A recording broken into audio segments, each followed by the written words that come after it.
Hello বন্ধুরা, আবার চলে এলাম আরেকটা ব্লগ নিয়ে, তোমাদের কাছে ছোট ব্লগ নিয়ে। তো আজ হচ্ছে অক্ষয় তৃতীয়া। তো সকল বন্ধুদেরকে জানাই শুভ অক্ষয় তৃতীয়া। মায়ের দর্শন করে শুরু হয়ে গেল আজ দিনটা। তো আজকে অক্ষয় তৃতীয়া। তো অক্ষয় তৃতীয়ার দিন শুনেছি নাকি সোনা রূপো কেনাটা নাকি শুভ বলে মনে করা হয়। তো কোনো মানুষ যদি সোনা রূপো নাও কিনতে পারে, মাটির ভাঁড় বা একটা মুড়ে পালক কেনাটা সত্যি শুভ। তো ওই জন্য দেখো আমরা সোনার উপর দোকানে চলে এসেছি।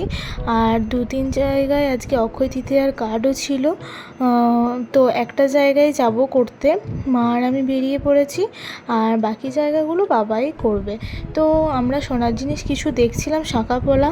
আর আমরা অ্যাকচুয়ালি কিনতে গিয়েছিলাম আমার চারদিকে ঘুঙুর দিয়ে একটা নূপুর। আমার একটা নূপুর পছন্দ হয়েছে, ফোন থেকে দেখে আমি অর্ডার দিয়ে এলাম।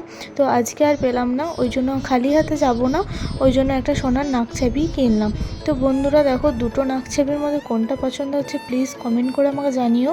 আমি কিন্তু একটা নাকছাবি নিয়ে নিলাম। তো দেখো, এরপর তো বাড়ি যেতেই হবে। আর তার আগে এই দোকানটার থেকে বেরিয়ে আমরা এখন যাচ্ছি টুবি আঁকার দোকান। তো টুবি আঁকার দোকানে নতুন খাতা করতে যাচ্ছি অক্ষয় তৃতীয়ায়। আর দেখো যে একে যেই আইসক্রিম দিল, তো কর্নেটো আইসক্রিমটা আমার ভীষণ ভালো লাগে। আইসক্রিম বলে কথা, আইসক্রিম তো ছাড়া চলবেই না। তো এইদিকে টুবি আঁকার বউ বসে আছে, মানে কাকিমা। আর এইদিকে আমাদের দুর্গা মন্দিরটাই দেখো খুব সুন্দরভাবে লাইট দিয়ে সাজিয়েছে।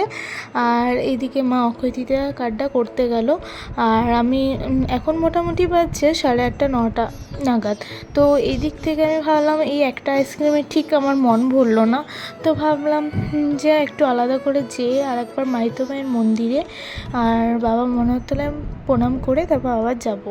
তো মাকে ওই দিক থেকে দাঁড় করিয়ে এইদিকে দেখো আবার আইসক্রিমের দোকানে চলে এলাম। তো চলো একটা আইসক্রিম না হয় খাওয়াই যাক। তো একটা আমুলের আইসক্রিম নিয়ে নিলাম, কারণ আইসক্রিম খেতে আমার খুবই ভালো লাগে। তো বন্ধুরা, তোমাদের আর কার কার ভালো লাগে প্লিজ কমেন্ট করে জানিও। আর এই দেখো, এই আমি নাকছাবিটা কিনলাম, কেমন হয়েছে প্লিজ কমেন্ট করে জানিও।